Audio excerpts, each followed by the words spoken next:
We have to understand money before we can understand anything else. It didn't start with coins or paper, you know. The very first money was just stuff you could hold, but that stuff had to be difficult to find.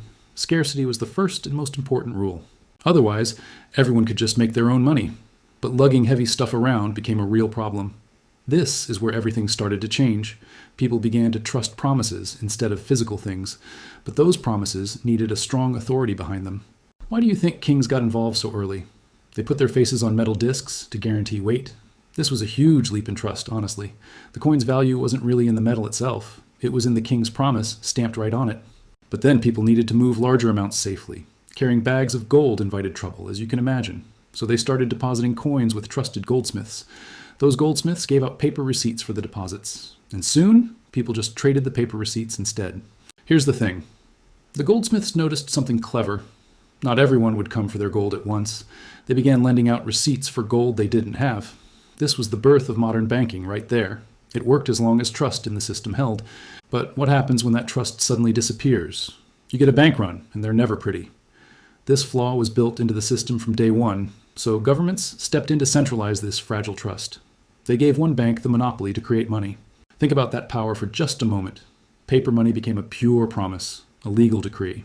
The link to physical gold was eventually cut completely. This is called fiat money, and it's everywhere now. Its value comes solely from government law and collective trust. The entire system relies on managed scarcity, you see. They control how much new money enters the world. This control is the core of modern economic power. But it creates a fundamental problem of verification. How do you know your money is even real? You have to trust experts and authorities to tell you. And how do you know they didn't just create more? You simply can't know. That's the honest truth. This need for trust in a central party is crucial. It works well until that trust is ever broken. Then the digital age arrived, complicating everything further. Money became numbers in a bank's private database, but those numbers are just another form of promise. You have to trust the bank's ledger is correct, and you have to trust they won't change it. Every digital payment is just a message asking for a ledger update. The bank checks its private books and adjusts the numbers. This system depends entirely on a few powerful gatekeepers, but what if we could distribute that ledger instead? Imagine a ledger copied on thousands of computers globally. No single company or government would control it anymore. That's the core idea, and it's a complete revolution. Here's where the story of money takes a sharp turn. In 2008, someone published a white paper. The author used the pseudonym Satoshi Nakamoto, The paper proposed a system for electronic cash without trust. It solved the double spend problem for the first time. How do you prevent copying a digital coin anyway? The answer wasn't in better security for a single ledger. It was in having everyone agree on one ledger. This agreement process is called consensus, and it's vital. The system uses cryptography instead of bank vaults for security. Your money is secured by math, not by guards. You own cryptographic keys, not physical coins or account numbers. Who controls the private keys controls the money, period. This is a monumental shift in personal responsibility. You lose your keys, and you lose your money forever. No customer service line can help you recover them. So how does this public ledger actually get updated? They bundle pending transactions into something called a block, and then they compete to add that block to the chain. This competition is what we call mining. Honestly, miners use massive computing power to solve a cryptographic puzzle. The winner gets to append the new block to the ledger, and they are rewarded with newly created Bitcoin. This process makes altering past transactions nearly impossible.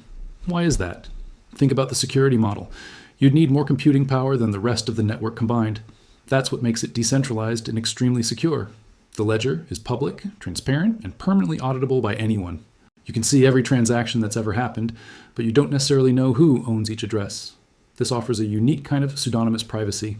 The system has no business hours or borders, you see. It operates continuously, every minute of every day. And it's governed by the rules of its code, not politics. No CEO or board of directors can change the protocol.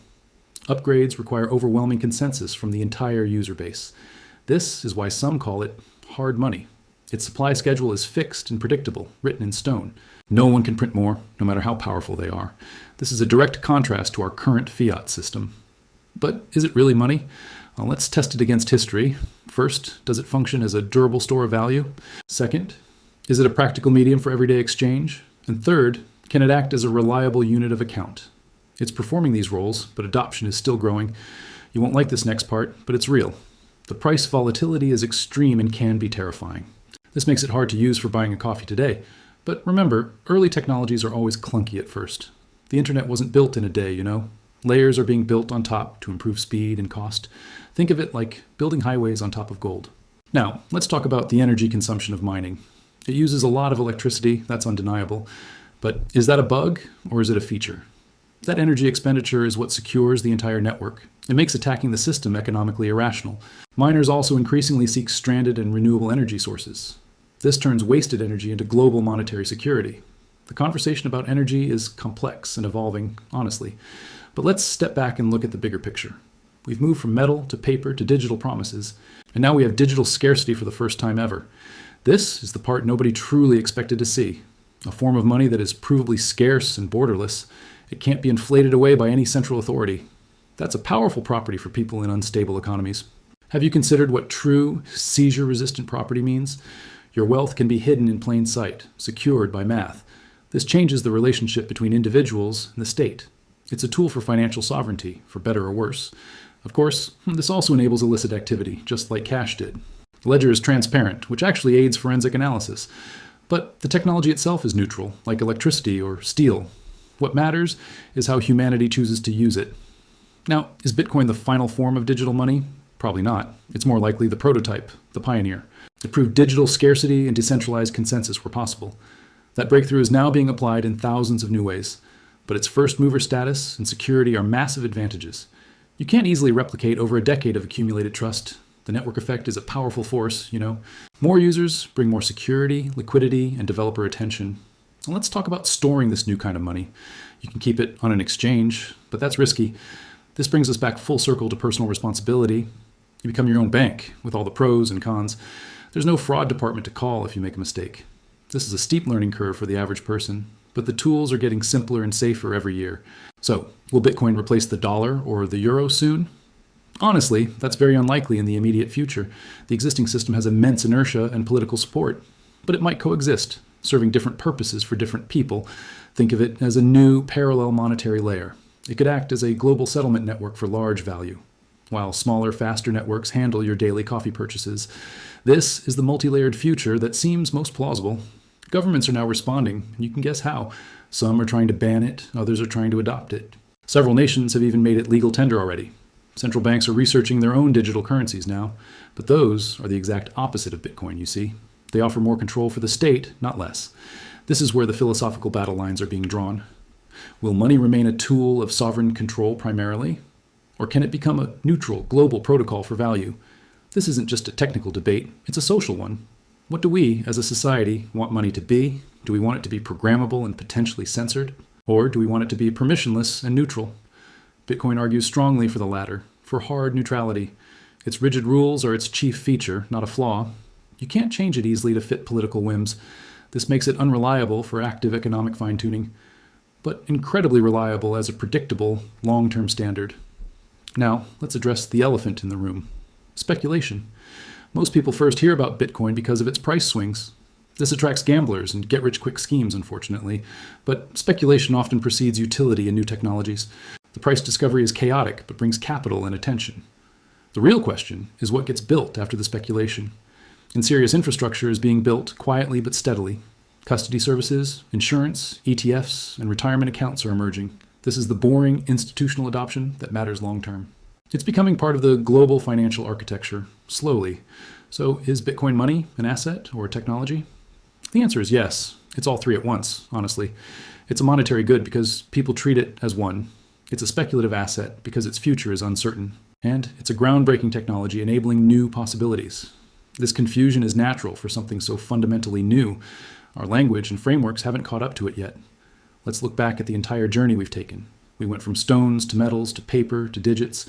Each step abstracted value further from physical form, and each step required a new kind of trust mechanism. Bitcoin represents the final abstraction. Trust in a mathematical system.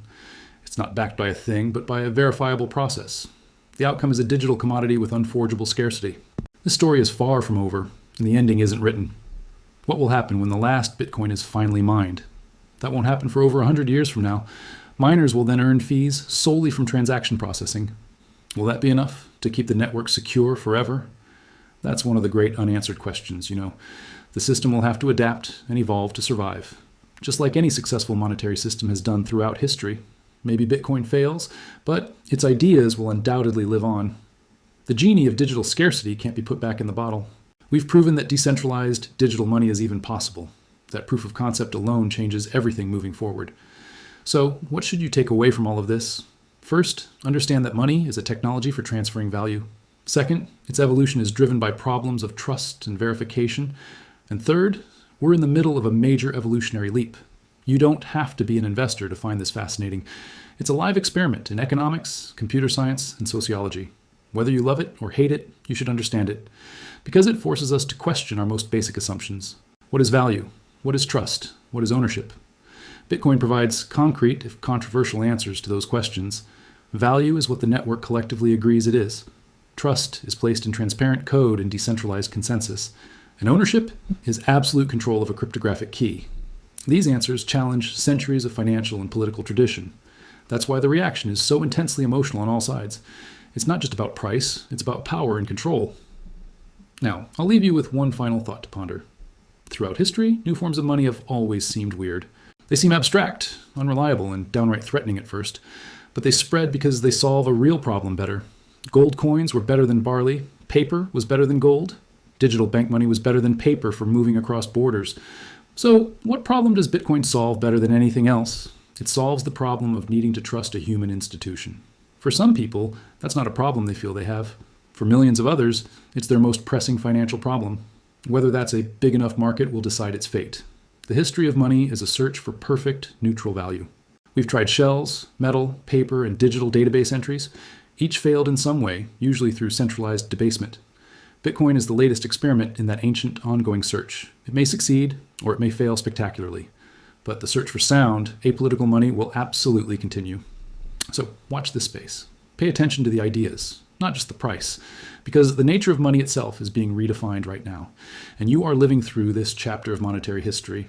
That's the real story of Bitcoin and the nature of money. It's a story about trust, scarcity, and human innovation. We've covered a lot of ground, from ancient stones to digital code. Let's quickly recap the core principles one last time. Money must be scarce or it can't hold value over time. It must be widely accepted, requiring a robust trust mechanism. And it must be easily transferable between people and places. Bitcoin attempts to solve all three with technology alone. Scarcity through a fixed, algorithmic supply schedule. Trust through decentralized, cryptographic verification by a network. And transfer through a peer-to-peer, borderless electronic system. Whether it fully succeeds is still an open question, honestly. But its very existence has already shifted the conversation. We can no longer assume money must be issued by a state. That's a profound change in thinking, you know. The future will likely involve a mix of different money types, some for daily use, some for saving, some for specific needs. Bitcoin may carve out its role as a long-term savings technology, a kind of digital gold for the internet age. It won't be for everyone, and that's perfectly okay.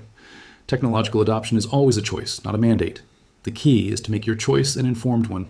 Understand the history, the trade-offs, and the potential outcomes. Don't just follow the hype or the fear. Follow the logic. Look at the incentives built into the system itself. Who benefits if it succeeds? Who benefits if it fails? Follow the incentives, and you'll often understand the future. This brings us to the end of our 300-segment journey. We started with simple stones and ended with complex code. But the core idea of money hasn't really changed at all. It's always been about moving value through space and time. The methods change, but the fundamental human need remains. So, what's next for the history of money? You tell me. Will decentralized protocols become the dominant form? Or will centralized digital currencies tighten state control further? Perhaps we'll see a hybrid system we can't even imagine yet. The only certainty is that money will continue to evolve. It will be shaped by technology, politics, and human desire. And we all get to participate in shaping that future by choosing what we use, save, and believe has value. That collective choice is the most powerful force in finance. So choose wisely and choose with your eyes wide open. Understand the past, scrutinize the present, and speculate on the future. That's how you navigate the coming changes in money. Thank you for following along on this deep dive with me. I hope it's given you a new lens to see the world. Money is a story we tell ourselves about value and trust. Bitcoin is just the latest and surely not the last chapter. The story continues, and you're a character in it. So go out there and make your part of the story count. This has been the history of money and the nature of Bitcoin. Now, you understand money, and through that, you understand Bitcoin.